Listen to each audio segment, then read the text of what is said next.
नमस्कार, स्वागत है आपका। आप देख रहे हैं सी न्यूज़ भारत। मैं हूं आपके साथ इशिता। वक्त हो गया न्यूज़ बुलेटिन का। इस बुलेटिन में बात होगी बेमित्रा की, जहां सदर बाजार में कपड़े की दुकान में भीषण आग लग गई। साथ ही बात होगी भरतपुर की, जहां टेम्पो लूट प्रकरण में एक आरोपी को गिरफ्तार किया गया है, टेम्पो भी बरामद किया गया। ऐसी तमाम खबरों पर करेंगे विस्तार से चर्चा। बेमेतरा शहर के बीच सदर बाजार में कपड़े की दुकान में लगी आग के चलते अफरा तफरी मच गई। दमकल की गाड़ियां मौके पर पहुंची।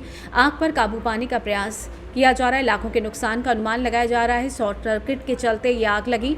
सूचना मिलने पर तत्काल पहुंचे एडिशनल एसपी ज्योति सिंह, वहीं एसडीओपी मनोज तिर्की। बेमेतरा से सी न्यूज़ संवाददाता संजू जैन की रिपोर्ट। टेम्पो लूट प्रकरण में एक आरोपी को किया गया गिरफ्तार, टेम्पो भी बरामद किया गया है। आपको बता दें कि भरतपुर के अखंडित तिराए के पास 14 अगस्त 2025 की रात 3 बदमाशों ने पत्थरबाजी कर लोडिंग टेम्पो लूट लिया। सूचना मिलते ही कोतवाली पुलिस ने तुरंत पीछा कर टेम्पो को बरामद कर लिया और एक आरोपी को गिरफ्तार किया है। थाना कोतवाली क्षेत्र के सुभाष नगर कॉलोनी से लोडिंग टेम्पो लेकर चालक सुरजीत सिंह निवासी बलदेव रात लगभग 11 बजे मथुरा की ओर जा रहा था। आनंद नगर से अखंड तिराया रोड पर एक मोटरसाइकिल पर सवार 3 बदमाशों ने टेम्पो पर पत्थर फेंका, जिससे चालक ने टेम्पो रोक लिया। 2 बदमाश टेम्पो में घुसकर चालक को उतारकर वाहन लूट ले गए। वहीं पुलिस की कार्रवाई, टीम ने पीछा करते हुए राजा फिल्म पेट्रोल पंप के पास टेम्पो को रोक लिया। अंधेरे का फायदा उठाकर एक बदमाश फरार हो गया, जबकि दूसरा मौके पर दबोच लिया गया। गिरफ्तार आरोपी की पहचान धर्म सिंह पुत्र रामू सिंह निवासी रघुनाथपुरी, थाना कोतवाली, भरतपुर के रूप में हुई है। आरोपी के विरुद्ध थाना सेवर व थाना जयपुर में चोरी, मारपीट, अवैध हथियार व दुष्कर्म के करीब आधा दर्जन प्रकरण दर्ज हैं। थाना कोतवाली में प्रकरण संख्या 282/255 धारा 309/4 BNS एक्ट के तहत मामला दर्ज कर आरोपी को गिरफ्तार किया गया है। फरार आरोपी की तलाश के लिए पुलिस की टीमें दबिश दे रही हैं। जी सर, बताएं सर। भरतपुर पुलिस ने आईजी सर और एसपी सर के निर्देशन में अपराधियों पर प्रभावी अंकुश लगाने के लिए नाकाबंदी और रात्रि गश्त जो कर रही है, उसमें एक बहुत बढ़िया कार्रवाई की है। कल रात में जब नाकाबंदी कर रहे थे कोतवाली थाना क्षेत्र में, तब एक सूचना मिली कि 3 लड़कों ने जो मोटरसाइकिल पर थे, उन्होंने एक टेम्पो पर पथराव किया, पत्थर मारे और उसको रोका। फिर उस पर्सन से ज़बरदस्ती उस टेम्पो को छीन कर वो तीनों लोग भागने लगे।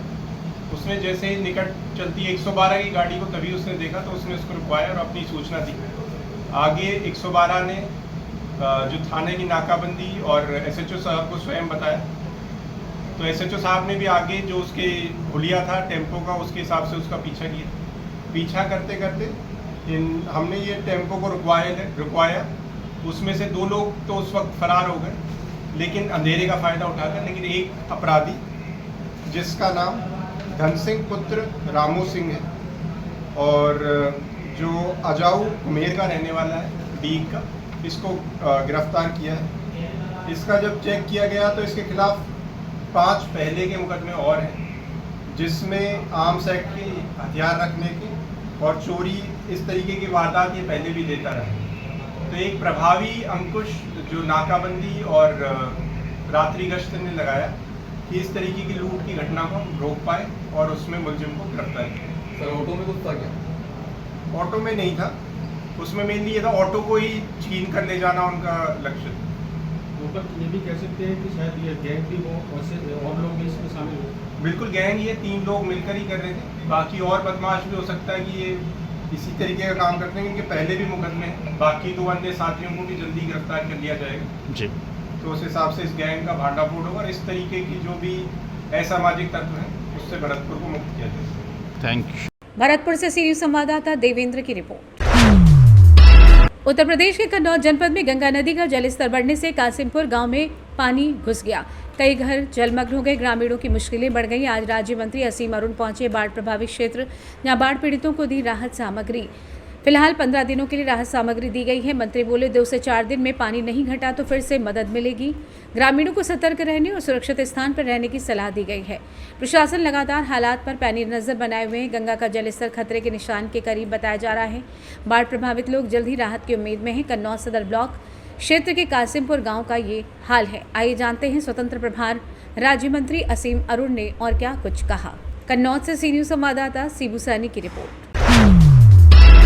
नीमच में कलेक्टर हिमांशु चंद्र, एसपी अंकित जायसवाल व जिला रक्षा समिति की बैठक में सड़क दुर्घटना के संबंध में सख्त निर्देश दिए गए थे। उसी के अनुसार आज यातायात विभाग जिन बसों का परमिट नहीं होने पर उन बसों पर चालानी कार्रवाई की गई, जिनमें रॉयल बस, महाशक्ति बस और अमर गुजर, इन 3 बसों को रोका गया और महाशक्ति बस, अमर गुजर बस पर 10,000 रुपये की चालानी कार्रवाई की गई।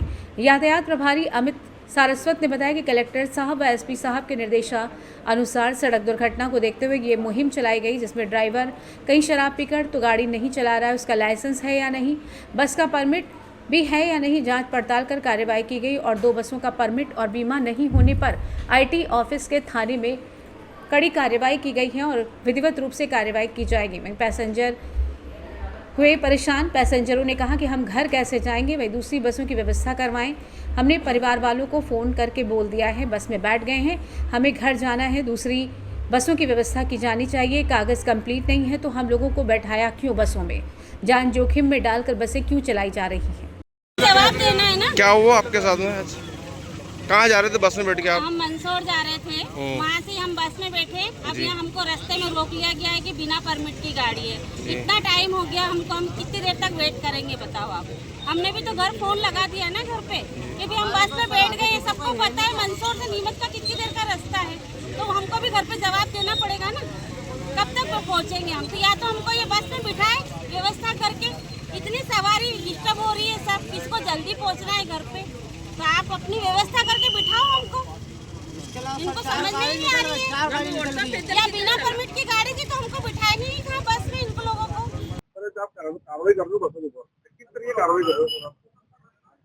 कलेक्टर साहब, एसपी साहब ने जिला सड़क सुरक्षा समिति की बैठक में ये निर्देश दिए गए थे कि जो भी सड़क दुर्घटना के मुख्य कारण है, ड्राइवर का वैध लाइसेंस नहीं होना, शराब पी के चलाना या परमिट की शर्तों का उल्लंघन करना, इसी कार्यक्रम में आज आरटीओ ऑफिस में हमने चेकिंग लगाई थी।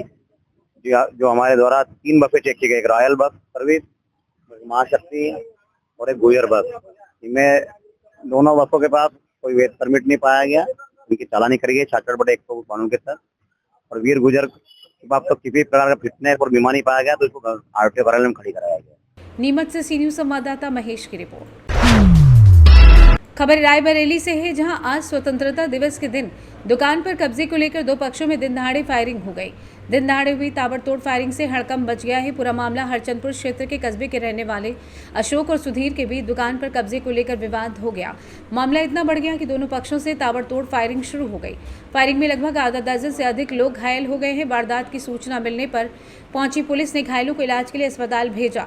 फायरिंग की सूचना पर पुलिस महकमे के साथ जिले के आला अधिकारी सहित स्वास्थ्य विभाग के अधिकारी भी जिला अस्पताल घायलों का हालचाल जानने पहुंचे। मौके पर जिला अस्पताल पहुंचे अपर पुलिस अधीक्षक ने बताया कि सभी घायल खतरे से बाहर हैं। आरोपियों की धरपकड़ के लिए टीमें बनाई गई हैं।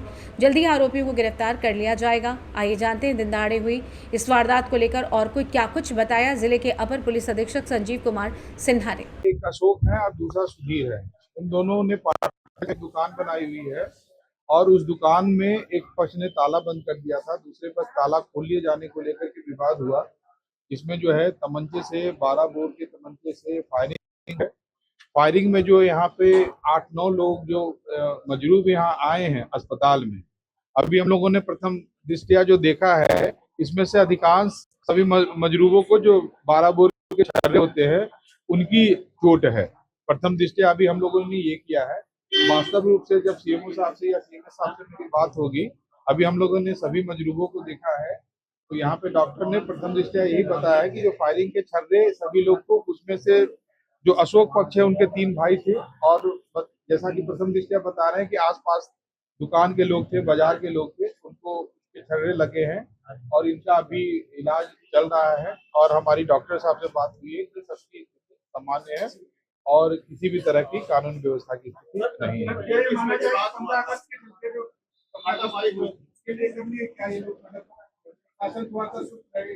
नहीं, इनके आपस में पुलिस तुरंत वहां पे मौके पर पहुंच गई और पुलिस ने ही मौके से इनको इलाज के लिए लाया है हरचंदपुर। अभी जो इसकी हम बात नहीं कर सकते, लेकिन अभी जो मजरूब है हमारे, उनके पास छर्रे की चोट है, तो उसी से हम अंदाजा आगे बताएंगे, आपको डिटेल ब्रीफ करेंगे जब पूरा एनालिसिस कर लेंगे। इसमें गोली हमने पहले ही बताया था कि गोली जो 12 बोर के छर्रे से, जो तमंचे से जो फायरिंग हुई है, उसके छर्रे से हमारे 8 से 9 लोग घायल हुए हैं, जिसमें अधिकांश लोग बता रहे हैं डॉक्टर साहब सामान्य स्थिति है और वो इलाजरत हैं। किसी भी तरह से उनके जीवन का संकट नहीं है। सर पहले भी क्या इन लोगों ने कुछ शिकायत और अभी हम लोग और डिटेल पता कर ले रहे हैं। यहाँ पे पुलिस नहीं मौके पर सभी को लेकर के आई है चंदपुर थाने की, और जो लोग दोषी हैं उनको हम लोग तुरंत दबिश दे करके गिरफ्तारी करेंगे और सुसंगत धाराओं में अभियोग भी करेंगे। Thank you sir. रायबरेली से सी न्यूज संवाददाता मृदुलेश त्रिपाठी की रिपोर्ट। बुलेटिन में फिलहाल इतना ही। देश और दुनिया की तमाम बड़ी जानकारियों के लिए देखते रहिए सी न्यूज़ भारत।